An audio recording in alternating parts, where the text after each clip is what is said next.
నమస్తే. ఎన్నో విషయాలు ఆధ్యాత్మికంగా మెగా9 ద్వారా మనం మాట్లాడుకుంటూ ఉన్నాం. మనందరికీ సుపరిచిత్రాలే రఘుప్రియ గారు. ఈరోజు ఒక ముఖ్యమైన విషయం మనందరికీ, నాతో సహా అందరికీ నచ్చే విషయం మాట్లాడబోతున్నాను. అది పవన్ కళ్యాణ్. పవన్ కళ్యాణ్ అనగానే ఒక పవర్తో పాటుగా ఒక రకమైన ఎనర్జీ వస్తుందేమో అందరికీ, నాకు తెలిసి.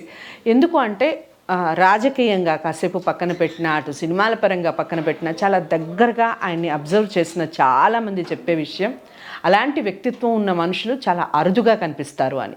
ఇది వాస్తవం. ఎందుకంటే చాలా దగ్గరగా ఉన్న వ్యక్తులు నాతో చెప్పిన మాటలే కాబట్టి నేను ఈరోజు ఈ విషయాన్ని షేర్ చేస్తున్నాను. వీరమల్లు మూవీ ఎలా ఉంటుంది అని ప్రత్యేకించి చెప్పాల్సిన అవసరం లేదు. ఆల్రెడీ రన్ అవుతుంది. ఏ విధంగా ఉంది, ప్రేక్షకులు ఎలా స్పందిస్తున్నారు, దానికి వచ్చే అవుట్లుక్ ఎలా ఉంది, అందరూ ఏ విధంగా మాట్లాడుతున్నారు, అభిమానులు ఎలా మాట్లాడుతున్నారు, మనందరికీ తెలిసిన విషయమే. ఆఫ్టర్ వీరమల్లు రాజకీయ భవిష్యత్తు కానీ, ఇటు సినీ ఇండస్ట్రీలో ఆయన భవిష్యత్తు కానీ ఎలా ఉండబోతోంది, ఎన్ని సంవత్సరాల వరకు పవర్ స్టార్ ఒక వెలుగు వెలగబోతున్నారు, ఈ విషయాలన్నీ మాట్లాడటానికి రఘుప్రియ గారు సిద్ధంగా ఉన్నారు. అసలు ఆయన జాతక రీత్యా ఏ విధంగా ఉంది, చాలామంది ఆయన జాతకం గురించి మాట్లాడిన సందర్భాలు ఉన్నాయి. మీరు చాలా వీడియోస్ చూసే ఉంటారు. ఫస్ట్ టైం రఘుప్రియ గారు మాట్లాడుతున్నారు, ఒక పొలిటికల్ లీడర్, అలాగే ఒక ఫిలిం స్టార్కి సంబంధించి. సో ఏం చెప్తారు, ఏ విధంగా విశ్లేషణ ఇస్తారు, శ్రద్ధగా వినండి.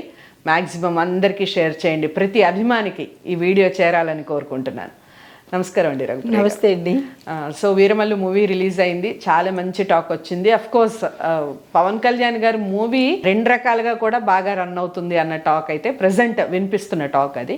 సో ఆఫ్టర్ వీరమల్లు ఇండస్ట్రీలో ఆయన ప్లేస్ ఎలా ఉండబోతోంది, అట్ ద సేమ్ టైం ఆయన రాజకీయంగా ఇప్పటివరకు అయితే మనం ఉప ముఖ్యమంత్రి అనే మాటే వింటున్నాము. అవును. ఫ్యూచర్లో ఇంకా ఏదైనా పెద్ద పదవులు వెళ్ళే అవకాశం ఉందా? ఏ స్థాయిలో ఉండబోతున్నారు పవర్ స్టార్, చెప్పండి. తప్పకుండా. అటువంటి మహోన్నతమైన వ్యక్తి గురించి, ఆయన గుణగణాలు చెప్పడం గురించి ప్రప్రథమంగా అయినప్పటికీ కూడా ఆ మహానుభావుడిని ఆయన గురించి చెప్పడము నేను ఒక మహద్భాగ్యం కింద భావిస్తున్నాను. ఈ అవకాశం ఇచ్చిన యాజమాన్యం వారికి సర్వత్రా కృతజ్ఞురాలని. ఇది ఒక అంటే చాలామంది పెద్ద పెద్ద వాళ్ళు, పండితులు అందరూ చెప్పారు. నేను చిన్ని బుల్లి ఆస్ట్రాలజిస్ట్ని. అయితే ఆస్ట్రాలజిస్ట్లో కూడా చిన్ని బుల్లి ఉంటారా? చెప్పండి. ఇంత చిన్ని బుల్లి ఆస్ట్రాలజిస్ట్ని సాహసం చేస్తున్నారనే చెప్పొచ్చు. ధైర్యం చేసి ఆ మహానుభావుడిని గురించి చెప్పటము నా అదృష్టంగా భావించి మొట్టమొదటి నుంచి చెప్తా. ఆయన జాతక గుణగణాల గురించి, ఆయనకున్న అదృష్టాల గురించి, యోగాల గురించి, ఆ తర్వాత ఆయన వ్యక్తిత్వం గురించి, ఇలా ఒక్కొక్క అంశాన్ని నేను సవివరంగా చిన్ని ప్రయత్నంగా నేను మీకు అందించబోతున్నాను. అయితే ఈయన జాతకం ప్రకారం కనుక చూసినట్టయితే లగ్నం అంటే తనుభావం అన్నమాట, తన గురించి చెప్పేది. అయితే ఇందులో ఎలా ఉందంటే అనుకూలంగా ఉంది, శుభ ఫలితాలను కూడా ఇస్తుంది. మొత్తం త్రూఅవుట్ లైఫ్ అంతా లగ్నము అనేది ఎంటైర్ లైఫ్ వరకు ఉంటుందన్నమాట. తర్వాత ధనస్థానం దగ్గరికి వచ్చేటప్పటికి, రెండవ స్థానం దగ్గరికి వచ్చేటప్పటికి ఈయన సంపాదించింది కష్టపడతాడు, చాలా కష్టపడి సంపాదిస్తారు, కానీ తనకంటూ తనకు ఏమీ మిగిల్చుకోలేని స్థితిలో ఉంటారు. ఉన్నది ఉన్నట్టు ఇచ్చేయడమే తప్ప, అది కనిపిస్తున్న విషయమే అందరికీ కూడా. దాన గుణం ఉంటుంది, అడిగిన వాళ్ళకి లేదన్నట్టు ఇస్తారు. ఈయన మనస్తత్వం ఏంటంటే బాధలకి కరిగిపోవడము, స్థిరమైన నిర్ణయాలు తీసుకోవటము, ఇట్లాంటి మంచి వ్యక్తిత్వం కలిగింది. ఇది అతిశయోక్తి కాదు, ఇదేదో హైప్ చేయవలసిన అవసరం నాకు లేదు, జాతక పరంగా చెప్తున్నాను. అయితే ఈయనకి ఏంటంటే బలహీనతలు, అంటే డబ్బులు తక్కువగా ఉంచుకుంటాడు. అయితే జాగ్రత్తలు కూడా పెట్టుకోవాలి. డబ్బు విషయంలో చాలా జాగ్రత్తలు. అది నిజంగా అవసరం ఉన్న వాళ్ళు అడుగుతున్నారా, లేకుండా అడుగుతున్నారా, ఆ ఒక్క లైన్ కొంచెం జాగ్రత్తగా చూసుకొని దానము ఇచ్చినట్టయితే కనుక మహానుభావుడు. తర్వాత మూడవ స్థానము భాతృస్థానం, అంటే సోదరులు, తర్వాత ఈ ప్రయాణాలు, ఇవన్నీ. సోదరుల వైపు నుంచి చూస్తే ఈయనకి అంత బలమైంది కనపట్లేదు, సామాన్యమైన బలమే ఉంది తప్ప వెనకాల వెన్నుదన్నుగా అనేటటువంటిది ఇక్కడ కనపడలేదు. తర్వాత మాతృస్థానంకి వచ్చి చూస్తే అంటే 4వ స్థానం చూస్తే కనుక ఆ మాతృస్థానం కూడా సామాన్యమైన బలమే ఉంది తప్ప పెద్దగా సపోర్టివ్గా అయితే పాపం ఈయనకి ఎవ్వరూ లేరని చెప్పాలి. ఉన్నారు, సపోర్టివ్గా లేరు. ఉండడం వేరు, సపోర్టు నేనున్నాను అన్నది ఆయనకి లేదు. ఆయనకి ఆయనే బలము, ఆయనకి ఆయనే బలహీనత. తర్వాత వన్ మ్యాన్ ఆర్మీ. ఈ మకర రాశి వాళ్ళందరూ అంతే, వాళ్ళకి వాళ్ళే ఉంటారు తప్ప చుట్టూ ఉన్నట్టుంటారు కానీ ఎవరు లేనట్టే ఉంటారనమాట. అయితే తర్వాత పుత్రస్థానం చూస్తే పుత్రస్థానం కూడా ఈయనకి సామాన్యమైన అంటే పిల్లల తరపు నుంచి కూడా ఈయనకి ఏమీ అంత ఉండదు. తర్వాత శత్రుస్థానం చూసినా కానీ శత్రువులు ఏమీ చేయలేని స్థితి, ఏదో చేసేద్దాం అనుకుంటారు కానీ ఏమీ చేయలేరు, అంత బలమైన జాతకం ఇది. దాంతోపాటు కళత్ర స్థానం చూస్తే కళత్ర స్థానం కూడా బలహీనంగా ఉండడం వల్ల ఇటువంటివన్నీ జరగడం జరిగింది. అయితే ఆ కళత్ర స్థానంలో కూడా ఆయన చాలా జాగ్రత్తలు తీసుకోవాలి. అవి ఏ జాగ్రత్తలు అనేది ఆయనకు తెలుస్తుంది. జాతకపరంగా కళత్రస్థానం బలహీనంగా ఉండడంతో పాటు జాగ్రత్తలు కూడా కొన్ని అంశాల్లో తీసుకోవాల్సిన పరిస్థితి. తర్వాత ఆయుస్థానం చూసుకుంటే కనుక చాలా అనుకూలంగా ఉంది, సంపూర్ణమైన ఆయుష్ ఉంది, అనుకూలమైన ఆరోగ్యమైన ఆయుష్. ఇప్పుడు ఎక్కువ కాలం బతకడం వేరు, ఎలా బతకడం అనేది ఇంపార్టెంట్. సో ఆరోగ్యంగా ఆనందంగా చక్కని పరిపూర్ణమైన జీవితం కనబడుతోంది. తర్వాత భాగ్యస్థానం చూస్తే కూడా అంటే 9వ స్థానం చూస్తే అది కొంచెం బలహీనంగా ఉంది. మనకి ఎక్కువ దాన ధర్మాలకి ఇచ్చుకుంటూ పోతుంటే భాగ్యం అనేది ఎక్కడి నుంచి వస్తుంది? ఇలా చేతిలో ఉంటుంటుంది, అలా వెళ్ళిపోతూ ఉంటాయి అన్నమాట. సో ఆ కొంచెం సమయంలో కూడా జాగ్రత్తలు తీసుకోవాలి. తర్వాత రాజ్యస్థానం చూస్తే కనుక చాలా విశేషంగా ఉంది. అంటే రాజకీయ పరంగా యోగాల పరంగా ఈయనకి రాజయోగాలు చాలా ఉన్నాయి, అవి తర్వాత చెప్తాను. యోగాల పరంగా రాజకీయ పరంగా విశేషంగా ఉంటుంది. అయితే తర్వాత లాభస్థానం చూసుకుంటే అత్యంత శుభ ఫలితాలను ఇస్తుంది. తర్వాత లాస్ట్ది వ్యయస్థానం 12వ స్థానం చూసినట్టయితే కనుక కొంచెము సామాన్యమైన ఫలితాలు ఇస్తుంది కానీ వీక్ అయితే కాదు. ఇది ఆయన లగ్నం నుంచి 12 స్థానాల యొక్క విశ్లేషణ. తర్వాత ఆయన వ్యక్తిగతంగా మనస్తత్వం ఎలా ఉంటుందంటే కనుక ఈయన ఏ భావాన్ని దాచుకోలేరు మనసులో, బోళాబోళీగా ఉంటారు, అంతే ఉన్నట్టుగా మాట్లాడేస్తుంటారు. కాబట్టి ఆల్మోస్ట్ 10 సంవత్సరాలుగా తెలుస్తుంది, అంతకు ముందు తెలియకపోయినా ఈ 10-12 ఏళ్ల నుంచి బాగా తెలుస్తుంది. ఉన్నట్టుగా ఆ సమయానికి అనుకూలంగా స్పందిస్తుంటారు. అయితే ఎవరేమనుకుంటారా అని మభ్య పెట్టడము అట్లాంటిది లేదు, ఉన్నది మాట్లాడటము, పట్టిన పట్టు వదలకుండా మొసలి పట్టు అంటే ఈ మకర లగ్నం వాళ్ళకే మకర రాశి వాళ్ళకే ఆ మొసలిలాగా బలము ఉండడము, పట్టిన దాన్ని వదలకపోవడం కూడా. ఏదైతే థాట్ పెడతారో అది కంపల్సరీ చేయాలి, బట్ సక్సెస్ అవుతాడు ఆయన. ఇంకొకటి ఏంటంటే సంతోషం అంటే ఎమోషనల్గా ఎక్కువగా రియాక్ట్ అవుతుంటారు, weather it is good or bad. బాధ సంతోషము ఏదైనా సరే తొందరగా కరిగిపోయే మనస్తత్వము. తర్వాత మానసికంగా ఎక్కువగా ఆందోళన చెందుతూ ఉంటారు. ఏమిటి అని ఏ అంశంలోనైనా సరే మానసిక ఆందోళన ఉంటుంది. తర్వాత ఏంటంటే ఎక్కువగా అనుమానాలు అపోహలు. అనుమానాలు అంటే వేరే రకంగా కాదు, చేయగలుగుతానా చెయ్యలేనా, న్యాయం చేయగలుగుతానా న్యాయం చేయలేనా, నాకు ఇచ్చిన పదవికి కావచ్చు, నాకు ఇచ్చిన పోర్షన్కి సినిమా పరంగా చూస్తే నాకు ఇచ్చిన పాత్రకి నేను న్యాయం చేయగలనా లేదా అని అంటే ఆందోళన చెందుతూ బట్ అంటే లాస్ట్లో ఈయన సక్సెస్ అవుతాడు. ఓకే, అందులో మాత్రము విజయమే ఉంటుంది కానీ భయంతో కూడిన పని చేస్తారు. అంటే ఎంత డెడికేటెడ్గా చేస్తాడు, ఏ పని చేసినా మనసుకి తీసుకుని ఆనెస్ట్గా చేస్తాడు. ఆ తర్వాత 1-2 సార్లు ఆయన అనుకుని ఇది మంచిదా కాదా అని మనసులో అనుకుని అప్పుడు నిర్ణయం తీసుకుంటాడు. అంటే డూసు ఆలోచిస్తాడు, ఆయన డోంట్స్ ఆలోచిస్తాడు. డూసు డోంట్స్ ఆలోచించి ఏది ఎక్కువ మెజారిటీ ఉందో దానికి అడుగు వేస్తారు. తర్వాత ఏ విషయంలోనైనా సరే చొరబడిపోతారు, ముందుగా నేనున్నాను అని స్పందించి ముందుకు వెళ్ళిపోతారు. దాంతో అలా వెళ్ళడం వల్ల ఏమవుతుందంటే అది మంచి చెడని లేదు, అక్కడ ఆయనకి కనిపించేది ఆ విజన్ ఒకటే కనిపిస్తుంది. దానికి వెంటనే స్పందించడం అంటే ఎమోషనల్గా చాలా కనెక్ట్ అవుతారు ప్రతి అంశానికి. దాని తర్వాత ఏ బాధ కలిగినా ఏ కష్టం కలిగినా ఎవరికి చెప్పరు, తనలో తనే బాధపడుతుంటారు. బాధ అయినా కష్టమైనా షేర్ చేసుకోవడం ఉండదు, తనకి తనే బాధపడుతుంటారు. ఈ బాధపడడం వల్ల ఏమవుతుందంటే కుటుంబ సభ్యులు అందులోనూ తల్లి భార్య ఎక్కువగా కనెక్ట్ అవుతారు. అంటే ఏది చెప్పకపోవడం వల్ల ఏమవుతుంది, తల్లికి తెలియదు, భార్యకి తెలియదు, వీళ్ళిద్దరే మోస్ట్ ప్రయారిటీ. అవును. వాళ్ళిద్దరికి తెలియకపోవడం వల్ల ఏమవుతుంది, ఏదో నలిగిపోతున్నారు అని అనుకుంటారే తప్ప నాకు చెప్పట్లేదు అన్న విషయంలోకి వెళ్తారు. కానీ ఎందుకు చెప్పట్లేదు అన్న భావన వీళ్ళకి రాదు. అయ్యో చెబితే వీళ్ళు కూడా బాధపడతారని ఉద్దేశంతో ఆయన చెప్పకపోవటం లేదు. కానీ షేర్ చేసుకోలేక కాదు, వీళ్ళని కించపరిచి కాదు. ఓకే, అదొకటి మనస్తత్వం. తర్వాత ఎదుటివారి గురించి ఎక్కువగా ఆసక్తి కలిగి ఉంటారు. అంటే అందరినీ గురించి కాదు, ఎవరైనా ఇంపార్టెంట్ పర్సన్స్ గురించి తెలుసుకోవాలి, జ్ఞానం కోసం ఎక్కువ తాపత్రయపడతారు, తెలుసుకోవాలి అని అనుకుంటారు.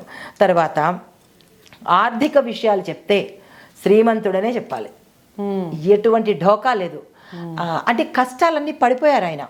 బిఫోర్ ఒక 10-8 ఆ సమయంలో 8 years కానీ 10 years బ్యాక్ కానీ ఆర్థికంగా చాలా నష్టపోవడాలు, కష్టపడ్డాలు అయిపోయినాయి. ఇంకా ఎదర జీవితం అంతా ఆయనకి ఆర్థికంగా ఎటువంటి నష్టాలు ఉండవు, కష్టాలు ఉండవు, రాజబాట అని చెప్పచ్చు. అయితే కొత్త కొత్త విషయాలు కనిపెట్టడం కానీ, కష్టపడి పని చేయడం కానీ, తరువాత ఒక చోట స్థిరంగా ఉండాలి అని అనుకోరు.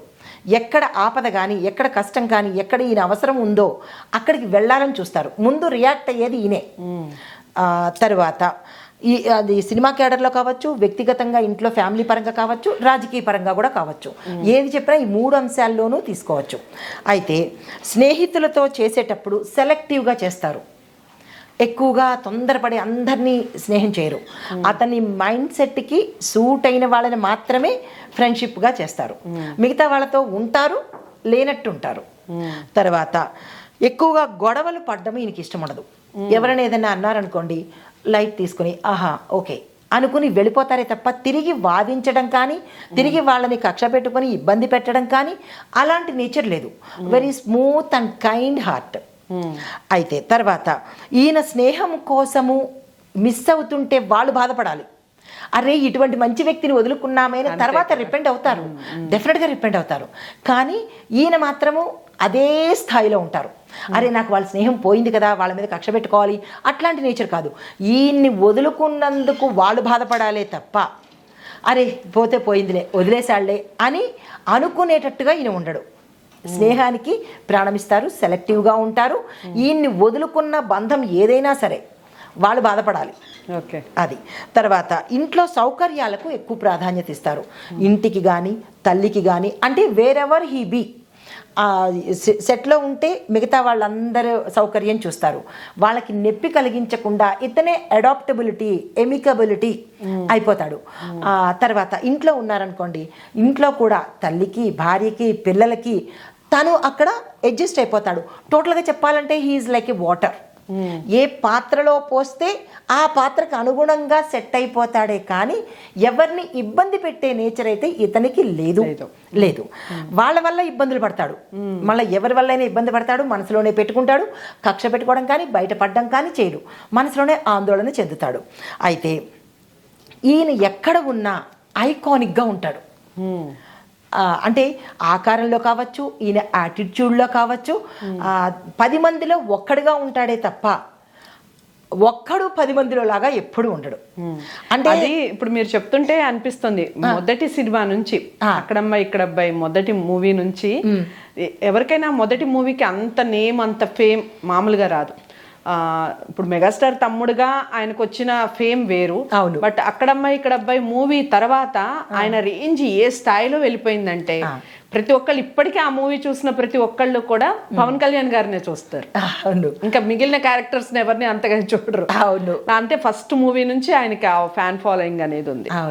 ఈయనకి చెడు లక్షణాల కన్నా మంచి లక్షణాల శాతం ఎక్కువైంది. ఇప్పుడు ఇలా బ్యాలెన్స్గా చూపిస్తే ఈయన ఏదైతే ఎదుటి వాళ్ళకి ఇవ్వాలని అనుకుంటారో అదే ఈయన బలహీనత అయిపోతుంది. ఎంత మంచి చేద్దాం అనుకుంటారో అదే ఈయన బలహీనత తప్ప ప్రత్యేకంగా ఇది లేదు. కానీ ప్రతిదీ ఆచితూచి చేస్తారు. తర్వాత ఇంకొకటి ఏంటంటే దేనికైతే ఖర్చు పెట్టాలో దానికి మాత్రమే ఎక్కువ ఖర్చు పెడతారు. ఇప్పుడు ఇది అవసరము, 1 లక్ష రూపాయలు ఖర్చు పెట్టాలి, ఎస్, 1 లక్ష కాదు 10 లక్షలైనా ఖర్చు పెడతారు. అది అవసరం లేదు అంటే ఎంత మాత్రం పెట్టాలో అంత మాత్రమే పెడతారు. అంటే ధన వినియోగంలో సొంతానికి, మళ్ళీ ఎదుటి వాళ్ళకి ఇవ్వాలి అంటే ఎముకుండదు, ఇచ్చేస్తారు. తర్వాత ఎక్కడికి వెళ్ళాలన్నా ఈయనకంటూ ఒక ఇమేజ్ తెచ్చుకుంటారు. హీఈస్ సో అండ్ సో అన్నట్టుగా ఐకానిక్గా గుర్తించబడతారు by way of his attitude అంటే అపీరెన్స్ కావచ్చు, ఈయన గుణగణాలు కావచ్చు, ఈయన బిహేవియర్ కావచ్చు, ఈ వే ఆఫ్ స్టైల్, ఎవ్రీథింగ్. తెలియని వాళ్ళు కూడా ఈయన్ని ఇష్టపడేటట్టుగా 10 మందిలోనూ ఈయన స్పెషల్ అన్నట్టుగా ఉంటాడు. ఇది ఈయన తాలూకా లక్షణాలు. అయితే ఈయన బలాలు ఏంటంటే క్రమశిక్షణ, బాధ్యత. ప్రతిదీ క్రమశిక్షణ, సిస్టమేటిక్గా, డిసిప్లైన్డ్గా చేస్తాడు. ఏదో అలవకగా చేసేసాంలే అని కాంప్రమైజ్ అయ్యే నేచర్ కాదు. చేశామంటే పక్కాగా చేయాల్సిందే. అది ఎంత కష్టమైనా తీసుకుంటాడు, పెయిన్ తీసుకుంటాడు. తర్వాత రెండోది బాధ్యత తీసుకుంటాడు. ఏమండి మీకు ఈ పని చేయాలి అని ఇంట్లో కావచ్చు, ఆయన కుటుంబము, పనిచేసే స్థలము, రాజకీయంగా ఇది మీ బాధ్యత అంటే తప్పనిసరిగా దానికోసమైతే వంగిపోయి, అంటే ఎట్లా అంటే దానిలోకి వెళ్ళిపోతాడు ఆయన. అది ఆయన. రెండోది ఏంటంటే ఆశయము, దృఢ నిశ్చయము. ఈయన బలాలు ఏదైతే ఒక ఆశయం కోసము ఎంత దూరమైనా పెడతాడు, దృఢ నిశ్చయంతో అది కంప్లీట్ చేసుకుంటాడు. ఎవరేమనుకున్నా సరే నో, డోంట్ కేర్, నేను చేశానా లేదా, తన మనసుకి మాత్రమే సమాధానం చెప్పుకుంటాడు తప్ప మిగతా వాళ్ళకి సమాధానం చెప్పవలసిన అవసరం లేదు. అలాగ ప్రవర్తించడు ఈయన. ఆయన వేలో ఆయన కరెక్ట్ వేలో వెళ్తారు. ముందు ఆయన్ని విమర్శించినప్పటికీ తర్వాత నిజమే కదా, ఈయన చేసింది మంచిదే కదా అన్నట్టుగా వెళ్తాడు. దైవభక్తి చాలా ఎక్కువగా ఉంది. అయితే తర్వాత అలాని ఆర్భాట దైవభక్తి కాదు. ఇప్పుడు చాలామంది ఏదేదో దైవభక్తుల్లో కూడా రకరకాలు వచ్చినాయి. ఈయన భక్తి నిజమైన భక్తి, బయటికి తెలియదు. తర్వాత సహనము, పట్టుదల. ఎంత ఓర్పు అంటే నిజంగా అంత ఓర్పు. జనరల్గా మగవాళ్ళకి ఇంత ఓర్పు అనేది చాలా తక్కువ ఉంటుంది, ఆడవాళ్ళకి ఎక్కువ ఉంటుంది. మామూలు విషయం కాదు కదా. ఎంత ఓర్పుతో ఉండబట్టే ఈ రోజున 100% స్ట్రైక్ రేట్ తో రావడం జరిగింది. దేనికి గివప్ ఇవ్వడైనా సాధించే తీరుతాడు. సహనము, పట్టుదల. అది నాకు ఎందుకు కాదు, నేను ఎందుకు చెయ్యలేను అన్నట్టుగా వెళ్తాడు. సక్సెస్ తోనే తిరిగి వస్తాడు. తర్వాత విధేయత, విశ్వసనీయత. అంటే నమ్మదగ్గన వ్యక్తి. ఆయన కనుక ఉన్నాడు అంటే అమ్మయ్య మన హ్యాపీగా ఉండొచ్చు అని చుట్టుపక్కల వాళ్ళు ఈయన్ని నమ్మదగిన వ్యక్తి. ఇలాంటి గుణగణాలు కేవలం మకర రాశి వాళ్ళలోనే నేను నా దీని పరంగా, మిగతా ఉండొచ్చేమో కానీ మిగతావి 70-80% ఉంటే ప్రత్యేకంగా ఈ మకర రాశి వాళ్ళకి మీరు ఎక్కడైనా చూపించుకోవచ్చు, ఎవరికైనా చూపించవచ్చు. మకర రాశి వాళ్ళకి ఇవి ఉంటాయి. ఎందుకు అంటే వీళ్ళకి అధిపతి శని భగవానుడు. ఆయన ఎంత కర్మ నిర్ణయతో, ఎంత న్యాయ నిర్ణయతో వీళ్ళు అలాగే ఉంటారు. తర్వాత విధేయత. ఎవరైనా ఆయనకి ఒక ఈత పండు ఇచ్చారనుకోండి, ఎంతో గ్రాటిట్యూడ్ చూపిస్తాడు. అటువంటి అంటే ఇచ్చారులే పోయారులే అన్నట్టు ఉండడు. డౌన్ టు ఎర్త్ అనమాట. చిన్న పిల్లడైనా సరే, పెద్దవాళ్ళైనా సరే వాళ్ళ వ్యక్తిత్వాన్ని బట్టి గౌరవిస్తాడు తప్ప వెనకాల హంగు ఆర్భాటాన్ని బట్టో లేకపోతే పదవుందా డబ్బుందా చూడడు. వ్యక్తిత్వానికి గౌరవిస్తాడు. నమ్మదగిన వ్యక్తి. ఇది ఈయన బలాలు. అయితే ఈయన బలహీనతలు ఏమిటంటే పాపం పని రాక్షసుడు, పని వ్యసనం. ఈ పని ఉంది అంటే అసలు నిద్రపోడు, ఆ పని అయ్యే వరకు ఉండడనమాట. పని పని పని అనేది ఇష్టము. ఇది మన శని భగవానుడు, మన హీరో తాలూకా లక్షణాలన్నీ ఇవే. ఆయన ఎవరి దాంట్లో ఉంటాడో వాళ్ళకి ఈ నేచర్ వచ్చేస్తుంది. తర్వాత పరిపూర్ణత, క్లియర్గా పనిచేస్తాడు. దాంతోపాటు మొండితనము, మార్పుకు నిరోధకత. అంటే ఫ్రీక్వెంట్గా చేంజ్ అయిపోడు, చెమేలియన్ లాగా రంగులు మార్చటాలు అలాంటిది ఉండదు. What he is weather it is good or bad, అతను అంతే అన్నట్టుగానే ఉంటాడు. అయితే మొండితనం అంటే ఇది మంచిగాను తీసుకోవచ్చు. ఇప్పుడు ఇది సాధించాలి అంటే సాధించి తీరవలసిందే. ఎవరి మాట వినడు. విన్నట్టు ఉండి తనకి ఏమి అనిపిస్తుంది, మంచిది అనిపిస్తేనే ముందుకెళ్తాడు. అలాంటప్పుడు వినకపోవడమే మంచిది. ఇలాంటి నేచర్ కలిగిన వాళ్ళు, కొంతమంది చెడు చేయాలని వెనక్కి లాగాలని చూసేవాళ్ళు వాళ్ళ మాట విన్నట్టయితే వీళ్ళ ఐడి పోతుంది. కాబట్టి ఈ జాతకులకి మొండి పట్టుదలే ఉంటుంది కూడా. తర్వాత భావోద్వేగాలను వ్యక్తీకరించడంలో ఇబ్బంది పడతారు. ఇప్పుడు సపోజ్ నాకు మీ మీద చాలా అభిమానము, ఆప్యాయత ఉంది, బట్ ఎక్స్ప్రెస్ చేయలేకపోతారు.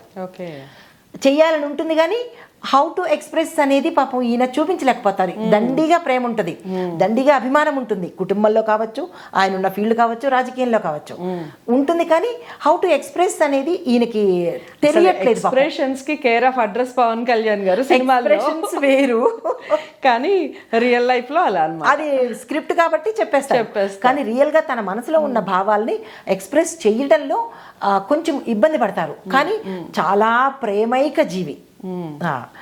ఎంత అభిమానం ఉంటుంది, ప్రేమ ఉంటుంది, ఆప్యాయత ఉంటుంది, అన్ని రకాలు ఉన్నాయి ఆయనలో.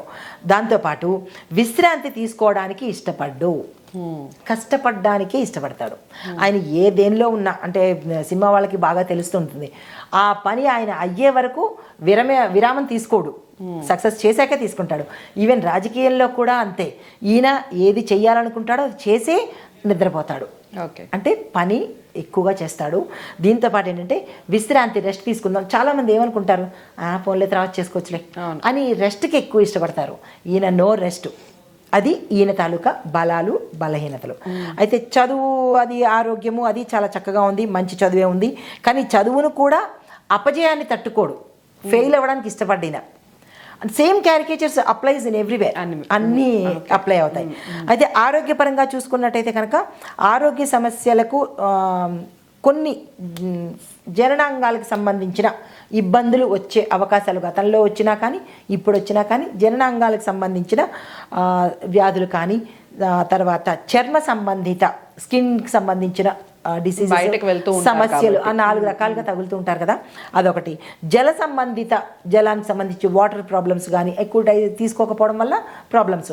పెద్ద సమస్యలు కాదు, పెద్ద పెద్ద వ్యాధులు కాదు, చిన్న చిన్నవి, అంటే జలుబులు ఎక్కువగా ఉండడము, ఇట్లాంటివి అన్నమాట. దీంతోపాటు అసలు ఈయనకి అనారోగ్యం అనేది చాలా రేర్గా వస్తుంటుంది, అడప. తర్వాత శారీరక అనారోగ్యం కన్నా ఈయనకి మానసిక అనారోగ్యం ఎక్కువ ఉంటుంది. మరి ఇన్ని మంచి లక్షణాలు ఉన్నప్పుడు తప్పదు, మానసికంగా మనసుకే కదా తగులుతాయి, మానసికే తగులుతుంది కాబట్టి మానసికంగా ఇబ్బంది పడతారు. తర్వాత భవిష్యత్తు గురించి ఎక్కువగా ఆలోచిస్తారు. సమయానికి భోజనము, నిద్ర తీసుకోరు. మరి ఇన్ని డెడికేటెడ్గా చేయాలి, ఆనెస్ట్గా చేయాలి, ఇంత పకడ్బందీగా చేయాలనుకున్నప్పుడు వాళ్ళ సమయాన్ని చూసుకోరు, భోజనాన్ని చూసుకోరు. అది ఉన్నదంటే ఇది ఉన్నట్టే లెక్క. అంటే ఎక్కువగా పని గురించి కానీ, తన వాళ్ళ గురించి కానీ, తను ఎక్కడ ఉన్నాడో దాని గురించి ఆలోచిస్తూ ఉంటాడు. రైట్. తర్వాత ఆర్థిక పరిస్థితి, లగ్నానికి ధనాధిపతి అయిన గురువు సహజంగా ధనకారకుడు. సో ఈయన ఎప్పుడూ లైఫ్ టైంలో నాకు ఈ డబ్బులు కావాలి అని అక్కర్లేకుండానే ఈయన అనుకోగానే ఆ సమయానికి ధనం వచ్చి చేరుతుంది. ఈ మకర రాశి వాళ్ళకి అంతే. అయితే తర్వాత ఆర్థిక స్థితి ఆయన లైఫ్ టైం బాగుంటుంది, కానీ ధనానికి ప్రాధాన్యత ఇవ్వరు. He is like a flowing water, అలా వెళ్ళిపోతూనే ఉంటాడు ఆయన. అయితే తర్వాత కొన్నిసార్లు మొండితనానికి పోయి, గొప్పలకి పోయి కూడా డబ్బులు ఖర్చు పెట్టుకున్న దాఖలాలు ఉండాలి గతంలో. అది అంటే గతంలో ఉండాలి, మనకి అది తెలీదు. ఇప్పుడు కూడా ఆయన ఆర్థిక పరిస్థితి చూసినట్టయితే ఎక్కువగానే ఉంది, కానీ జాగ్రత్తలు తీసుకుని ఖర్చు పెట్టినట్టయితే కొంత మంచి జరిగే అవకాశం ఉంది. అయితే వివాహం సంబంధించి చూసుకున్నట్టయితే కనుక భాగస్వాములు, జీవిత భాగస్వాములు రావడం వల్ల వృశ్చిక లగ్నంలో జన్మించాడు కాబట్టి వైవాహిక జీవితంలో ఇట్లాంటి మార్పులు జరిగే అవకాశం ఉంది జాతక పరంగా. అయితే జీవిత భాగస్వామి అంటే ఈయనకి చాలా లవ్, కేర్, ఎఫెక్షన్. వైఫ్ అంటే మాత్రం విపరీతమైన ఇష్టం ఉంటుంది, కానీ వాళ్ళు ఈయన్ని అర్థం చేసుకోలేకపోవడం వల్ల ఇబ్బంది పడతారు, అంతేగాని ఈయనలో 5 పైసలు లోపం లేదు. తర్వాత కొన్నిసార్లు ఈయన ప్రశ్నించే ధోరణి కూడా వాళ్ళకి విసుగు కలిగించవచ్చు. ఎందుకు ప్రశ్నిస్తారు అంటే క్షేమం కోసం ప్రశ్నిస్తారు. అది వాళ్ళు అర్థం చేసుకోకుండా ఫ్రీక్వెంట్గా ఎందుకు అడుగుతున్నారు అన్న మన ధోరణిలోకి వైఫ్లు వెళ్తారు. అయితే ఈయన ఎవరిలోనైనా సరే మంచి ఉన్నది అంటే పొగడ్తకు వెనకాడ్డం. అరే నేను పొగడాలా, ఈగో, యాటిట్యూడ్లు లేదు. అది సపోజ్ ఒక చపరాసి అయినా సరే అతను మంచి చేస్తున్నాడు అంటే అతన్ని వెళ్ళి అభినందించే గుణం అయితే ఈయనకుంది, ఇంట్లో వాళ్ళు కావచ్చు, బయట వాళ్ళు కావచ్చు. అయితే ఈయన తీసుకునే నిర్ణయాలలో భార్య మరియు ఇతర కుటుంబాల సభ్యుల యొక్క అభిప్రాయాలను కూడా ఈయన తీసుకుని చెయ్యన అంటే వాళ్ళని సంప్రదించి ఈయన ఏ పనైనా ముందుకు వెళ్తాడు. అయితే వివాహము అనుకూలంగా ఉన్నప్పటికీ భార్యాభర్తలు ఒకే స్వభావంతో ఉండడం వల్ల చిన్ని పొరపాట్లు అనేవి జరుగుతూ ఉంటాయి. తర్వాత మిథున, తుల లగ్న జాతకులతో ఈయనకి అంతగా అనుకూలించదు. అంటే ఈయనకి వచ్చే భార్య మిథున లగ్నం కానీ తులా లగ్నంలోంచి కనుక వచ్చి ఉంటే వాళ్ళు ఈయనకి సరిపడరు, కాబట్టి మళ్ళా ఇంకొక అవకాశాలు గతంలో ఉండాలి. అయితే కుటుంబ పరంగా చూసుకున్నట్టయితే కుటుంబ సహాయ సహకారాలు ఈయనకి ఉంటాయి, కానీ సహాయ సహకారాలు అంటే సమయానికి ఉంటాయి తప్ప ఈయన అనుకున్నప్పుడు అవకాశం ఉండదు. తర్వాత ఈయన యొక్క వృత్తి విషయంలో నీతి, నిజాయితీ, దూకుడుతనము కలిగి ఉంటారు. తర్వాత సహోద్యోగులతో ఒక మెట్టు ఎక్కువ ఉంటారు, అందుకు జలసీ కారణమవుతుంది. ఎందుకంటే ఇంత సిస్టమేటిక్గా పనిచేస్తున్నప్పుడు కింది స్థాయి వాళ్ళు సహజంగా పని చెయ్యలేనప్పుడు వాళ్ళలో ఈయన ఉన్నప్పుడు ఆబ్వియస్లీ మనకి శత్రుత్వం ఏర్పడుతుంది. వీళ్ళు ముందుకు దూసుకుని వెళ్ళిపోవడము, చేయడము, ఈయన అందరూ గుర్తుపట్టడము, దానివల్ల ఏమవుతుందంటే గుప్త శత్రువులు ఎక్కువ అయ్యే అవకాశం కనబడుతుంది. తర్వాత ఆహార విషయంలో కొంచెము జాగ్రత్తలు తీసుకున్నట్టయితే కనుక కొంత ఇబ్బంది లేకుండా ఉండే అవకాశం ఉంది. అయితే రాజకీయాలు ఈయనకి బాగా అనుకూలిస్తుంది. రాజకీయంలోనే ఈయన సక్సెస్ అవుతాడు.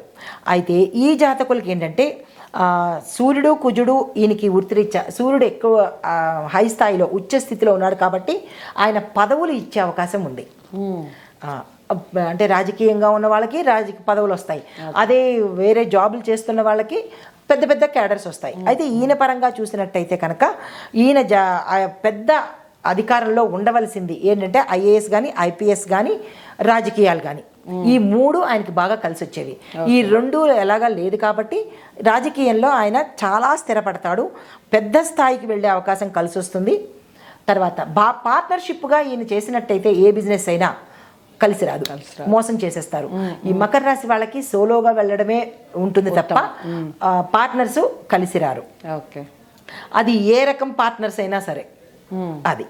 అయితే ఈయనకి జాతకంలో కల యోగాల గురించి వెళ్దాం. అయితే ఈయనకి చెప్పదగింది ఏంటంటే ఇప్పుడు ఒకవేళ ఆఫ్టర్ వీరమల్లు, ఇప్పుడు వీరమల్లు చాలా రోజుల తర్వాత మళ్ళీ నాకు తెలిసి ముఖ్యమంత్రి అయిన తర్వాత, ఆయన ఉప ముఖ్యమంత్రి అయిన తర్వాత వచ్చిన సినిమా కాబట్టి వీరమల్లు తర్వాత ఆయన లైఫ్ స్టైల్ ఎలా ఉండబోతోంది, ఇటు ఇండస్ట్రీ పరంగా అటు రాజకీయ ఉచ్చ స్థితిలోకి వెళ్ళిపోతాడు ఆయన. ఆయన ఎక్కడ కాలు పెట్టినా రైజింగ్ ఉంటుంది. అది ఆయన సినిమా ప్రొఫెషన్ కావచ్చు, కెరియర్ రాజకీయం కావచ్చు, ఎందులోనైనా సరే సక్సెస్తో వెళ్తాడే తప్ప వెనక్కి వచ్చే అవకాశం అయితే లేదు ఈయనకి.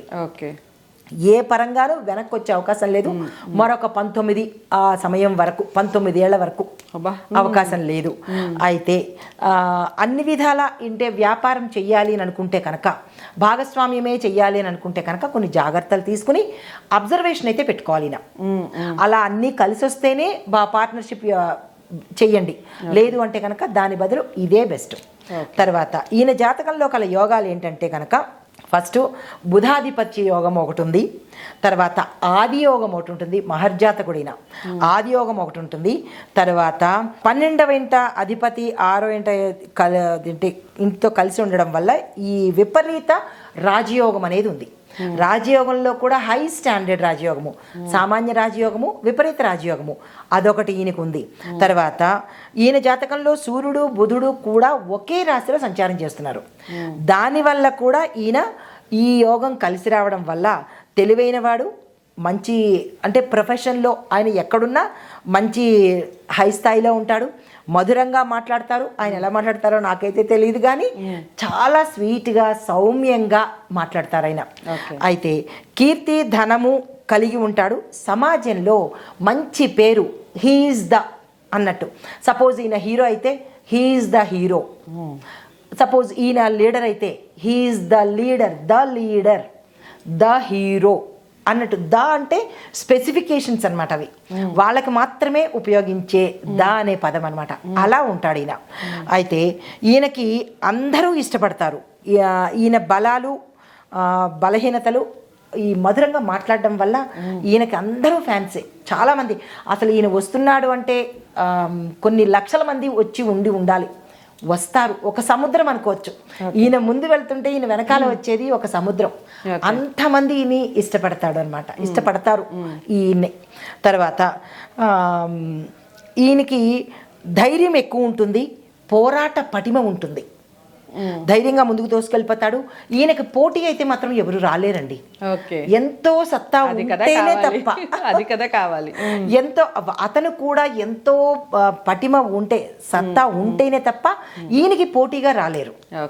సో ఈయనకి పోటీ కష్టమే, రావడం అయితే చాలా కష్టం. తర్వాత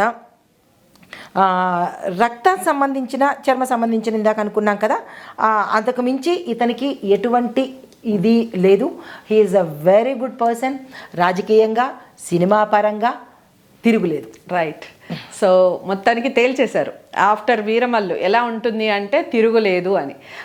కోర్స్ పవన్ కళ్యాణ్ గారిని దగ్గరగా చూసినప్పుడు లేదా ఆయనతో మాట్లాడినప్పుడు ప్రతి ఒక్కళ్ళు మాట్లాడే మాట ఇది. జాతకపరంగా ఏ విధంగా ఉంది అనేది ఒక్కసారి పరిశీలిస్తే అసలు ప్రతిదీ 100% స్ట్రైక్ రేటే కనిపిస్తుంది. ఎలక్షన్స్లో ఏ విధంగా అయితే 100% వచ్చారో ఇక ఇక్కడ నుంచి కూడా పవన్ కళ్యాణ్ గారు ఏ పని చేసినా కూడా 100% స్ట్రైక్ రేట్తో ముందుకు వెళ్ళాలి అని, వెళ్తున్నారు అని మనస్ఫూర్తిగా కోరుకుంటూ వీడియోని అందరికీ షేర్ చేయండి. ప్రతి అభిమానికి ఈ వీడియో వెళ్ళాలి. ప్రతి ఒక్కళ్ళకి షేర్ చేయండి. ఛానల్ని సబ్స్క్రైబ్ చేసుకోండి. మరో మంచి టాపిక్తో మళ్ళీ కలుద్దాం. నమస్తే.